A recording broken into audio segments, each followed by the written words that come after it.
నమస్తే, welcome to BV9 news bulletin. ముందుగా headlines చూద్దాం.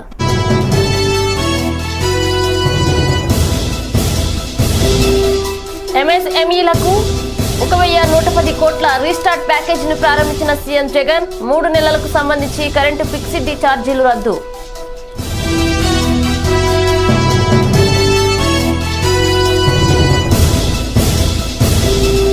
ప్రగతి భవన్లో సినీ రంగ ప్రముఖులతో సీఎం కేసీఆర్ సమావేశం. పోస్ట్ ప్రొడక్షన్ పనులు మొదలు ప్రారంభించుకోవాలని సూచన.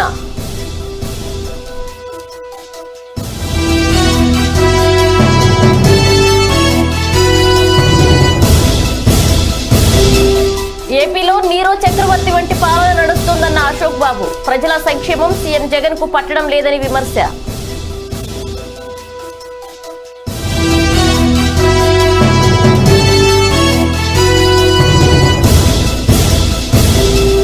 డాక్టర్ సుధాకర్ పై వైసీపీ ఎంపీ సురేష్ తీవ్ర వ్యాఖ్యలు. చంద్రబాబు డైరెక్షన్ లో డాక్టర్ సుధాకర్ వ్యవహరించారని విమర్శ.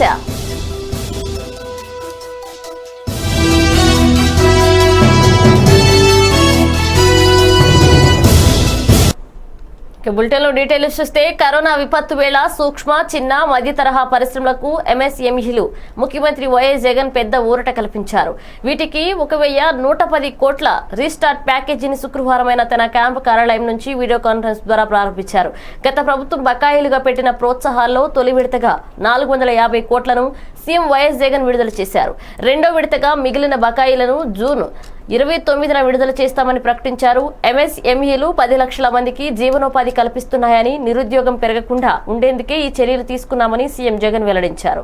3 నెలలకు సంబంధించి కరెంటు ఫిక్స్డ్ ఛార్జీలు రద్దు చేశామని, తక్కువ వడ్డీపై వర్కింగ్ క్యాపిటల్ కోసం 200 కోట్లతో కార్పాస్ ఫండ్ ఏర్పాటు చేశామన్నారు ఆయన. పరిశ్రమలకు సంబంధించిన ఇండస్ట్రియల్ ఇన్సెంటివ్స్ కన్నా ఇవ్వకపోతే ప్రభుత్వమే వీళ్ళు ఏ రకంగా నష్టపోతారో, ఆర్థికంగా చితికిపోతారు అన్నదానికి మన రాష్ట్రంలో ఉన్న MSMEలే నిదర్శనం. MSMEలు ఎవరైతే ఈ పరిశ్రమలు ఏదైతే చిన్న చితక పరిశ్రమలు ఏదైతే ఉన్నాయో వీటికి సంబంధించి ఇండస్ట్రియల్ ఇన్సెంటివ్స్ గతంలో ప్రభుత్వం ఇస్తానని చెప్పి ఎగరగొట్టిన రాయితీలు ఎంత అని చూస్తే 2014-15కు సంబంధించిన రాయితీనే దాదాపుగా 43 కోట్లు ఇంకా ఇవ్వాల్సిన పరిస్థితి. 2015-16 సంవత్సరానికి సంబంధించి పారిశ్రామిక రాయితీ ఎగరగొట్టింది ఎంత అని చెప్పి చూస్తే దాదాపుగా 70 కోట్ల రూపాయలు. 2016-17 సంవత్సరానికి సంబంధించి ఈ చిన్న చితక పరిశ్రమలకు ఇవ్వవలసిన రాయితీ ఎగరగొట్టింది ఎంత ప్రభుత్వం అని చెప్పి చూస్తే 2016-17లో దాదాపుగా 195 కోట్ల రూపాయలు. 2017-18 సంవత్సరానికి చూస్తే ఎగరగొట్టిన పారిశ్రామిక రాయితీలు ఎంత అని చెప్పి చూస్తే 207 కోట్లు 2017-18 సంవత్సరానికి సంబంధించి.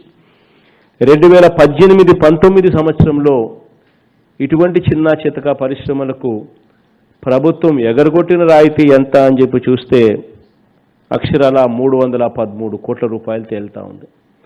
అంటే మొత్తంగా 2014-15 నుంచి 2018-19 సంవత్సరానికి సంబంధించి ప్రభుత్వం ఆదుకోవాల్సింది పోయి ఎగరగొట్టిన బకాయిలు ఎంత అని చెప్పి చూస్తే, ఎగరగొట్టి బకాయిలుగా పెట్టిన సొమ్ము ఎంత అని చెప్పి చూస్తే అక్షరాల 828 కోట్ల రూపాయలు పెండింగ్లో కనిపిస్తా ఉన్నాయి. లాక్డౌన్ తో ఆగిపోయిన సినిమా షూటింగ్లు, పోస్ట్ ప్రొడక్షన్ లో దశల వారీగా పునరుద్ధరిస్తామని ముఖ్యమంత్రి కె చంద్రశేఖరరావు ప్రకటించారు. లాక్డౌన్ నిబంధనలు, కోవిడ్ వ్యాప్తి నివారణ మార్గదర్శకాలు పాటిస్తూ షూటింగ్లు నిర్వహించేలా ఎవరికి వారు స్వీయ నియంత్రణ పాటించాల్సి ఉంటుందని సూచించారు. షూటింగ్లు ఎలా నిర్వహించుకోవాలనే దానిపై విధి విధానాలు రూపొందించాలని ఆదేశించారు అధికారులకు. శుక్రవారం ప్రగతి భవన్లో సినీ రంగ ప్రముఖులతో సీఎం కేసీఆర్ సమావేశమయ్యారు. షూటింగ్లకు అనుమతి ఇవ్వాలని, థియేటర్లు తెరిచే అవకాశం ఇవ్వాలని సినీ రంగ ప్రముఖులు ముఖ్యమంత్రికి విజ్ఞప్తి చేశారు. దీనిపై సీఎం కేసీఆర్ సానుకూలంగా స్పందించారు.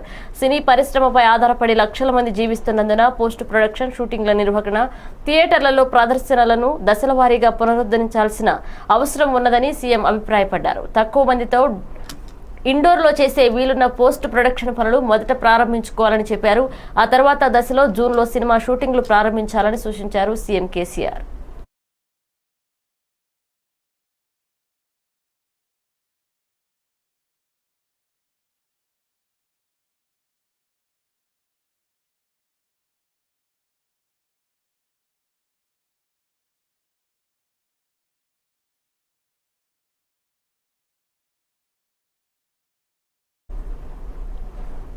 వైసీపీ పాలనలో దళితులపై దాడులు పెరిగాయని టీడీపీ నేత మాజీ మంత్రి జవహర్ ఆరోపించారు. శుక్రవారం మీడియాతో మాట్లాడిన ఆయన దళితులను బెదిరించి లొంగ తీసుకోవాల్సింది జగన్ ఆలోచన అని విమర్శించారు. డాక్టర్ సుధాకర్ విషయంలో ప్రభుత్వం దారుణంగా వ్యవహరించిందని మండిపడ్డారు. సుధాకర్ విషయంలో ఏపీ ప్రభుత్వం మైండ్ గేమ్ ప్రారంభించిందన్నారు. సుధాకర్ కు అన్యాయం చేయాలని చూస్తే దళిత జాతి చూస్తూ ఊరుకోదని జవహర్ హెచ్చరించారు.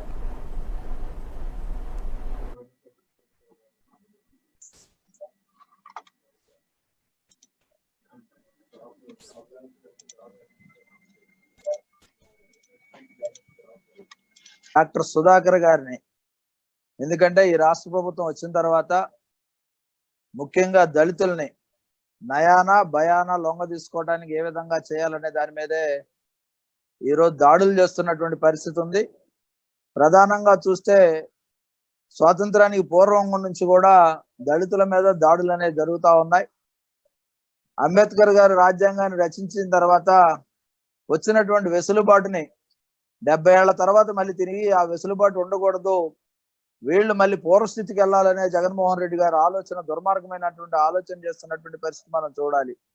ఒక సీక్వెన్స్ చూస్తే డాక్టర్ సుధాకర్ గారే కాదు, హర్ష్ కుమార్ గారు కానీ, అదేవిధంగా ఏదైతే రాజేష్, మన మహాసేన రాజేష్ కానీ, దాంతో పాటుగా దళిత రాజధాని అయినటువంటి అమరావతిని కానీ అన్నిటినీ కూడా నాశనం చేస్తూ విధ్వంసానికి పూనుకున్నటువంటి పరిస్థితుల్లో దళితుల మీద ప్రధానమైనటువంటి దాడులు జరుగుతున్నాయని ముక్తకంఠంతో డాక్టర్ సుధాకర్ గారి విషయంలో ప్రపంచం యావత్తు నివ్వెరపోవడమే కాకుండా అదేవిధంగా న్యాయస్థానాలు కూడా తగు విధంగా స్పందించిన సందర్భంలో ఈరోజు మనం ఒకసారి ఆలోచన చేస్తే డాక్టర్ సుధాకర్ గారిని ఆకారాస్త్రం అయినటువంటి లొంగ తీసుకోవడం ఎలాగా, ఈ కేసు నుంచి ఏ విధంగా బయటపడాలి, ప్రభుత్వానికి వచ్చినటువంటి అప్రదిష్ట ఏ విధంగా తొలగించుకోవాలని కుటుంబ పరిచయాలు, ఎందుకంటే దారుణం, జగన్మోహన్ రెడ్డి గవర్నమెంట్ లో మంత్రులుగా చేస్తున్నటువంటి దళితులు అవమానంతో తలదించుకోవాలి, బహిరంగంగా క్షమాపణ చెప్పాలి, జగన్మోహన్ రెడ్డికి బుద్ధి చెప్పాలి.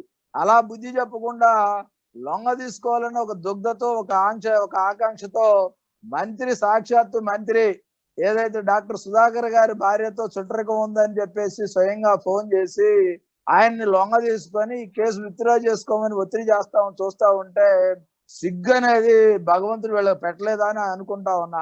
బానిసలుగా ఉండండి, మాకు అభ్యంతరంలా, మీ రాజకీయ ప్రయోజనాల కోసం జగన్మోహన్ రెడ్డి దగ్గర బానిసలుగా ఉండండి, మీరు మీ బాంఛం ద్వారా కాళ్ళు మొక్కుతానండి, మాకు అభ్యంతరం లేదు. కానీ గౌరవప్రదమైనటువంటి వృత్తిలో ఉన్నటువంటి డాక్టర్ విషయంలో కానీ, మా దళితుల విషయంలో కానీ ఈ ప్రభుత్వం వేధింపులకు గురి చేసిన సందర్భంలో మీరు రియాక్ట్ అవ్వకపోయినా పర్వాలా, చలనం లేకుండా ఉన్నా పర్వాలా, కానీ ఈ విధమైనటువంటి ఏపీలో నీరో చక్రవర్తి వంటి పాలన నడుస్తుందని టీడీపీ నేత అశోక్ బాబు మండిపడ్డారు. ప్రజల సంక్షేమం సీఎం జగన్ కు పట్టడం లేదని, 150 సీట్లు వచ్చాయని జగన్ అహంకారంతో వ్యవహరిస్తున్నారని ధ్వజమెత్తారు.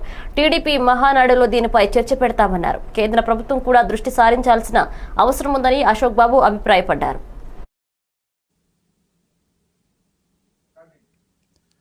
అందరికీ నమస్కారం. ఈరోజు రాజకీయంలో ఉన్న ప్రతినిధులందరూ ఎవరైతే పదవి తీసుకుంటారో, పదవి తీసుకున్నప్పుడు చేసిన ప్రమాణాలు గుర్తుంటే సిగ్గుతో తలకాయ ఉంచుకోవాల్సిన పరిస్థితి ఈ రోజున ఆంధ్రప్రదేశ్లో ఆవహించింది. అసలు ఈ ప్రభుత్వానికి మేము ప్రమాణం చేసాం, రాజ్యాంగబద్ధమై ఉంటాం, చట్టాన్ని గౌరవిస్తాం, లేదంటే చట్టానికి ఎక్కడో కూడా మేము దాన్ని తూట్లు పొడిచే పరిస్థితి కానీ, లేదంటే అగౌరవపరిచే పరిస్థితి కానీ మేము తేను అని చెప్పి రాజీనామా చేయాలి. కానీ చేయరు, ఎందుకంటే వీళ్ళన్నిటికీ అతీతులుగా ఉంటున్నారు.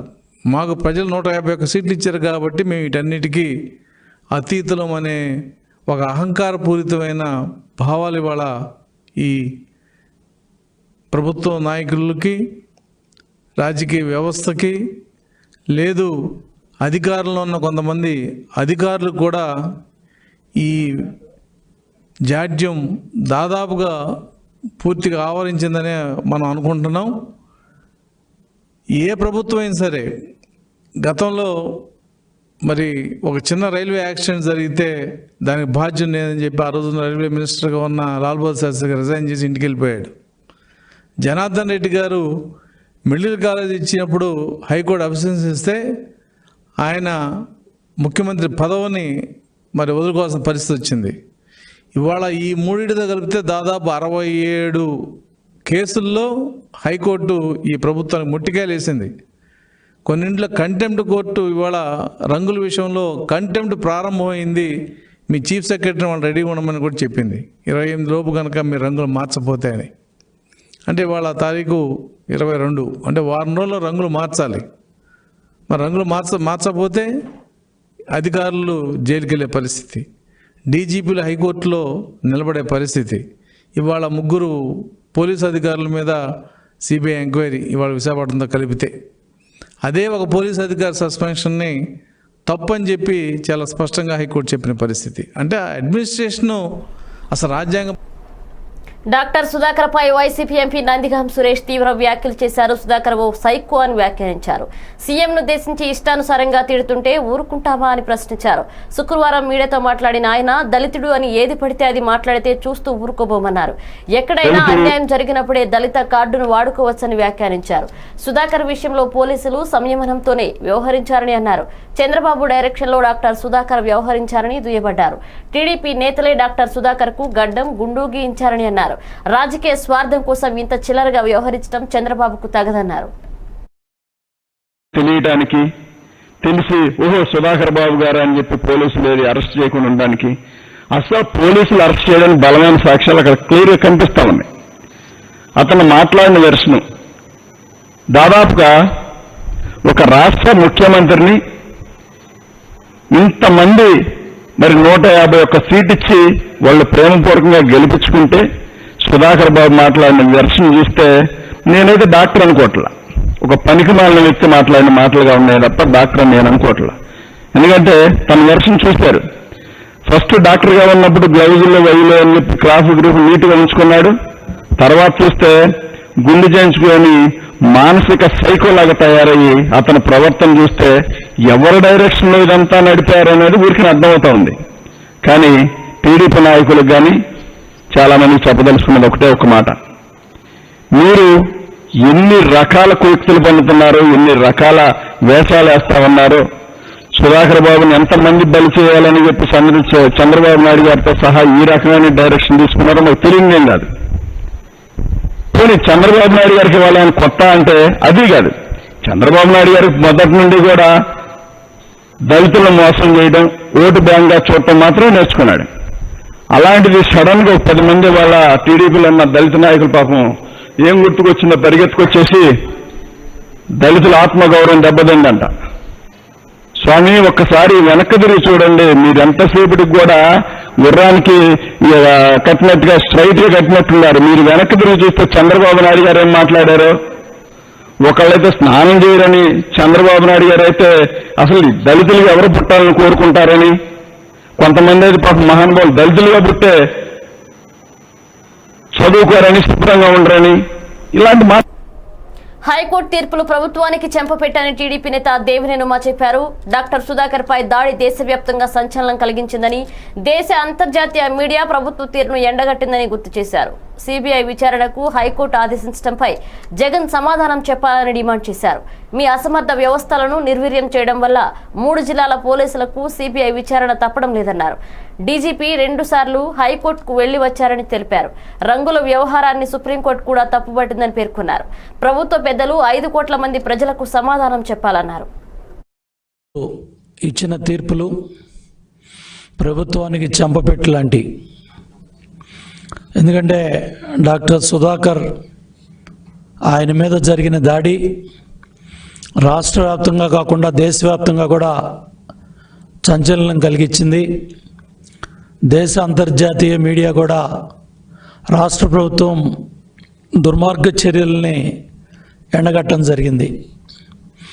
ఏదైతే మేజిస్ట్రియల్ రిపోర్టు హైకోర్టుకి ఈరోజు విచారణ జరగటం, ప్రభుత్వం ఇచ్చిన రిపోర్ట్లో డాక్టర్ సుధాకర్కి గాయాలు తగిలినాయి అని ఎక్కడా రిపోర్ట్లో లేకపోవటం, కోర్టు ప్రభుత్వం ఇచ్చిన రిపోర్టుని పక్కన పెట్టి సిబిఐ విచారణకు ఆదేశించటం, 2 నెలల్లో 8 వారాల్లో మరి రిపోర్ట్ ఇమ్మని చెప్పి కూడా ఆదేశాలు ఇచ్చినట్టుగా మీడియాలో వార్తల్లో చూస్తూ ఉన్నాం.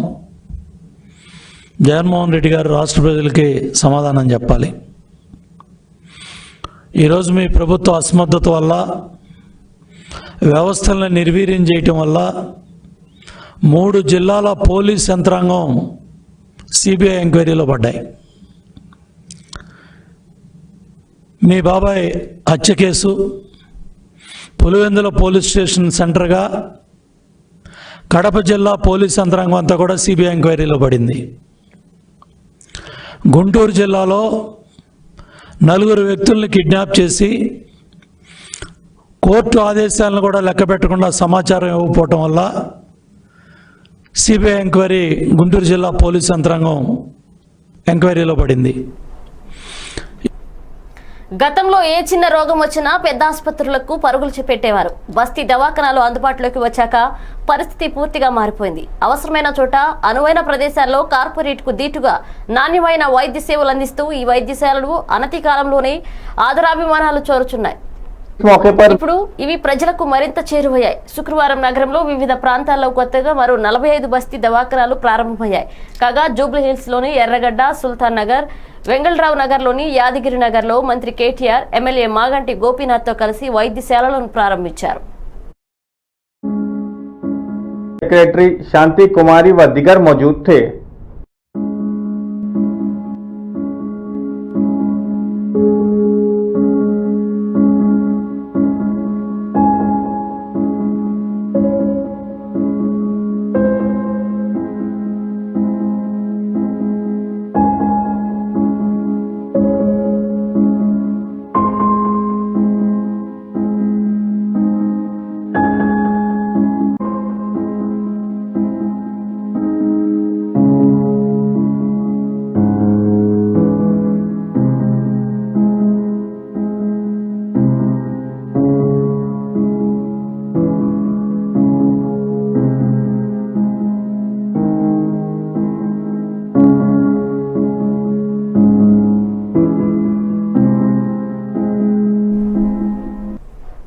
ప్రకాశం జిల్లా కనిగిరి ఎమ్మెల్యే బుర్రా మధుసూదన్ యాదవ్ రెవెన్యూ అధికారులతో సమీక్ష నిర్వహించారు. రాష్ట్ర ప్రభుత్వం ప్రతిష్టాత్మకంగా చేపట్టిన ఇంటి పట్టాల కార్యక్రమంలో ప్రతి పేదవాడికి న్యాయం జరిగేలా చూడాలని అధికారులను ఆదేశించారు.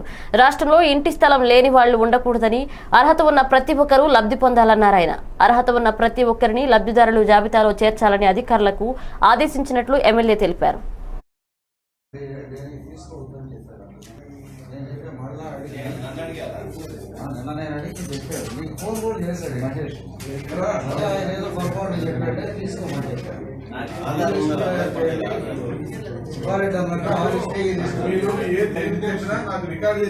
అందుకని చెప్పి ఈ 4 సభ్యులు చూసావా, ఆ 4 సభ్యులు మీ ఇష్టం వచ్చినట్టు మీరు పోకుండా అడుగుతున్నారు.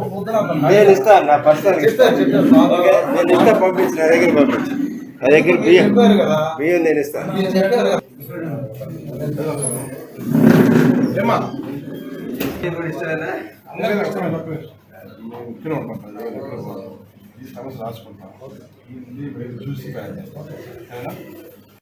గౌరవ ముఖ్యమంత్రి గారు అందరికీ, పేదలందరికీ ఇళ్ల స్థలాలు ఇవ్వాలని చెప్పేసి ఆదేశాలు ఇవ్వడం, రెండోసారి ఆదేశాలు ఇవ్వడం జరిగింది. ముఖ్యంగా కరోనా వైరస్ వల్ల రకరకాల గ్రామాల నుంచి, రకరకాల స్టేట్ల నుంచి నివసిస్తున్న కనిగిరి ప్రజలు మళ్ళీ వాపసు రావటం, మా అందరికీ గౌరవ ముఖ్యమంత్రి గారు ఇస్తున్న హౌస్ సైట్లో మాకు కూడా ఇల్లు కావాలని చెప్పి మాకు చెప్పడం, ముఖ్యమంత్రి గారు ప్రైవేట్ లేఅవుట్ కన్నా ఇంకా మంచిగా ల్యాండ్ లెవెల్ చేసి, రోడ్లు వేసేసి అందరికీ పక్కా ఇల్లు కట్టిస్తున్నారని చెప్పి ఆ విధంగా ఆకర్షితులైన ప్రజలు మా దగ్గర రావటం, నేను మొన్న ముఖ్యమంత్రి గారిని కలవటం, కలిసినప్పుడు ఈ విధంగా ఇంకా మాకు ఎలిజిబుల్ లిస్ట్ ఉందని చెప్పి చెప్పడం, వారు సానుకూలంగా స్పందించి మళ్ళీ కలెక్టర్ గారికి చెప్పడం, మళ్ళీ వెబ్సైట్ ఓపెన్ చేయటం, కనిగిరి కాన్స్టిట్యున్సీలో మళ్ళీ దగ్గర ప్రకాశం జిల్లా విద్యుత్ బిల్లుల గురించి ప్రజలు అపోహలకు గురికావద్దన్నారు కందుకూరు ఎలక్ట్రికల్ డీఈ కట్టా వెంకటేశ్వర్లు. ఆయన మాట్లాడుతూ విద్యుత్ బిల్లుల గురించి విద్యుత్ రేట్లు పెరిగాయని ప్రజలు పలు రకాల అపోహలకు గురవుతున్నారన్నారు. ఈ సంవత్సరం కేవలం నెలకు 500 యూనిట్లు పైబడి వాడేవారికి మాత్రమే యూనిట్కు 90 పైసలు రేట్ పెంచడం జరిగిందన్నారు. 1 నుంచి 500 యూనిట్లు లోపు వాడే వినియోగదారులకు ఒక్క నయా పైసా కూడా పెంచలేదన్నారు. పాత రేట్ల ప్రకారమే విద్యుత్ బిల్లులు ఇవ్వడం జరిగిందన్నారు. కావున వినియోగదారులు ఎలాంటి అపోహలకు గురికావద్దన్నారు. 500 యూనిట్లు పైబడి వాడేవారికి మాత్రమే 90 పైసలు రేటు పెంచడం జరిగింది. అంతేగాని 1 నుంచి 500 యూనిట్లు వాడే ప్రతి వినియోగదారుడికి కూడా ఒక్క నయా పైసా కూడా పెంచడం జరగలేదు. రేట్లు పూర్తిగా పాత రేట్ల ప్రకారమే బిల్లులు ఇవ్వడం జరిగింది. బిల్లింగ్ పూర్తిగా మనకి టెలిస్కోపిక్ విధానం ద్వారానే జరుగుతుంది. అంటే ఫస్ట్ 0 to 50 యూనిట్స్ ఏ రేటు వర్తిస్తుందో ఆ రేటు తర్వాత బిల్ అవుతుంది. దాని తర్వాత next 50 units next slab bill అవుతుంది. అలా స్లాబ్ బై స్లాబ్ బిల్ అవుతుంది. కానీ పైన టాప్ స్లాబ్లో బిల్ అవ్వడం జరగదు. లాక్డౌన్ వలన ఏప్రిల్ నెలలో మేము రీడింగ్ తీయలేదు. మే నెలలో ఒకేసారి 2 నెలల కన్జంప్షన్కి బిల్ ఇవ్వడం జరిగింది. అయితే అది ఆ కన్జంప్షన్ కూడా ఏ నెలకు ఆ నెలే గురించి సపరేట్ చేసి ఎక్కడా కూడా స్లాబ్ మారకుండా బిల్లులు ఇవ్వడం జరిగింది. కన్జ్యూమర్స్ వినియోగదారులందరూ కూడా దీన్ని గమనించాలని కోరుకుంటున్నాం. ఏపీఆర్సీ ఆదేశాల మేరకు మార్చిలో వినియోగానికి గత సంవత్సరం రేట్ల ప్రకారం, ఏప్రిల్ మేలో వినియోగానికి ఈ సంవత్సరం రేట్ల ప్రకారం మనం పెంచిన విద్యుత్ ఛార్జీలను రద్దు చేయాలని డిమాండ్ చేస్తూ పశ్చిమ గోదావరి జిల్లాలో స్థానిక ఎమ్మెల్యే మంతెన రామరాజు ఒకరోజు నిరసన దీక్ష చేపట్టారు. ఎమ్మెల్యే రామరాజుకు మద్దతుగా ఉండి మండలం ఎన్ఆర్పీ అగ్రహారం గ్రామానికి చెందిన తెలుగుదేశం పార్టీ గ్రామ కమిటీ సభ్యులు నిరసన చేపట్టారు. లాక్డౌన్ కాలంలో పెంచిన విద్యుత్ స్లాబ్ రేట్లు కారణంగా ప్రజలపై 3 రెట్లు అదనపు భారం పడిందన్నారు. వాటిని రద్దు చేసి ప్రజలను ఆదుకోవాలని డిమాండ్ చేశారు.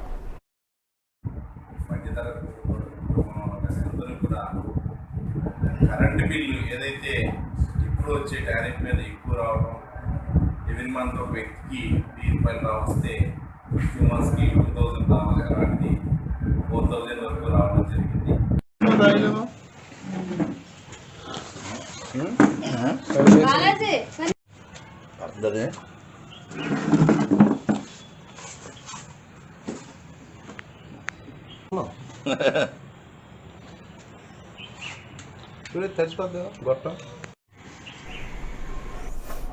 కరోనా తాటికి పాతాళానికి పడిపోతున్న వృద్ధి రేటును పట్టి లేపేందుకు భారతీయ రిజర్వ్ బ్యాంక్ ఆర్బీఐ మలి విడత చర్యలను ప్రకటించింది. బ్యాంకులకు ప్రణాళిక వడ్డీ రేటు 2000 సంవత్సరం నాటి కనిష్ట స్థాయికి తగ్గించింది. రెపో రేటులో 0.40% కోత పెట్టడంతో 4% దిగివచ్చింది. రివర్స్ రెపో రేటును సైతం 3.75% నుంచి 3.35% తగ్గించింది.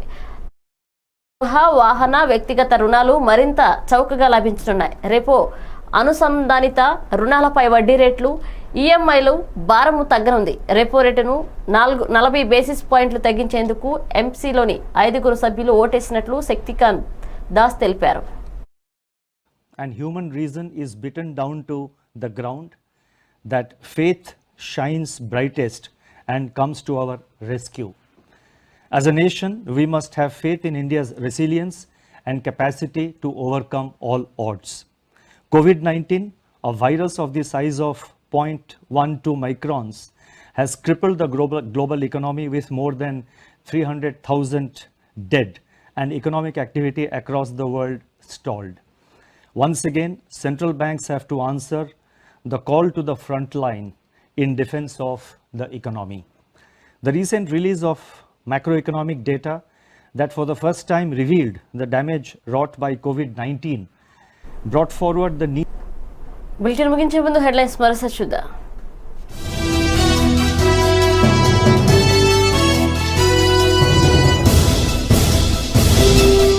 ఎంఎస్ఎంఈలకు 1110 కోట్ల రీస్టార్ట్ ప్యాకేజీని ప్రారంభించిన సీఎం జగన్. 3 నెలలకు సంబంధించి కరెంటు ఫిక్స్డ్ ఛార్జీలు రద్దు.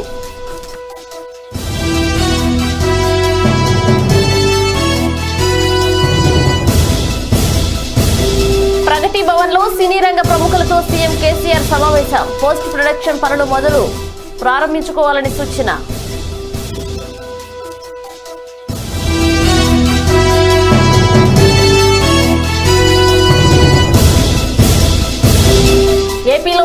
చక్రవర్తి వంటి పాలన నడుస్తోందన్న అశోక్ బాబు. ప్రజల సంక్షేమం సీఎం జగన్ కు పట్టడం లేదని విమర్శ.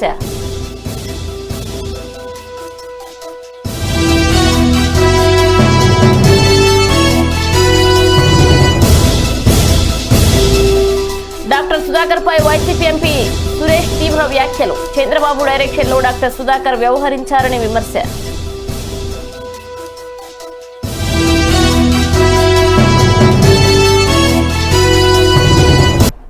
ఇవి ఇప్పుడు updates. Keep watching BV9 news. నమస్కారం.